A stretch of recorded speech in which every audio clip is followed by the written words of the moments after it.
There are plenty of evidence-based things, but I think firstly, it starts with awareness to know when you have anxiety. Because as I said, a lot of people have anxiety without being worried, without being aware of it. A person, for example, and I'm going to describe some situations, and if you have any of this, then you want to consider the possibility that you have an anxiety disorder, and that needs professional help. Mm-hmm. And here's some of the symptoms: body aches and pains, unexplained body aches and pains, chest tightness, chest heaviness, abdominal pain, which is has no physical reason really, any abdominal distress which has no physical cause that has been determined by the doctor, nausea, cough. Even in these times, some people can get nervous cough, feeling restless, feeling tired, having headaches, having numbness, tingling, or strange sensations. Insomnia, difficulty sleeping, feeling irritable or angry, feeling on edge, feeling like the time is running out and yet you can't seem to get anything done and you can't focus, short-term memory loss, forgetting about things, like where you left your keys and so on and so forth. Overthinking and worrying, constant thought loops, overthinking and thinking and overthinking. And keep that thing keeping you up at night. And if that continues, that can lead to secondary depression, where a person starts feeling that life itself is so difficult that it's not worth living. There's a sense of hopelessness, helplessness, sadness, pessimism, guilt, and a feeling of just giving up. Yeah.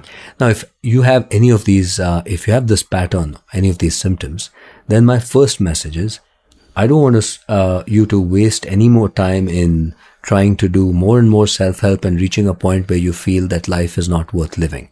Because the key to remember is that what you're feeling is a result of your brain and mind functioning, not life, not what's happening outside you, what's happening within you. And that gives us hope, because that can be changed, that can be treated, and you can feel much better about life. And that's the first most important thing, because we lose far too many people because they don't seek or get professional help. And by the way, it's professional help is widely available.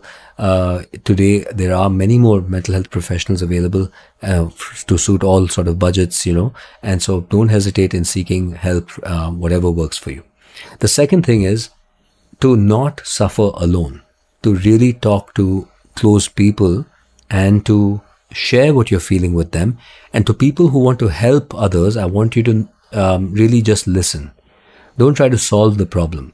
We have too many, as I said earlier, too many people who might have gone through something and then offer that as a solution, but that prematurely shuts down dialogue, shuts down conversation, and basically the other person can't express what they're feeling.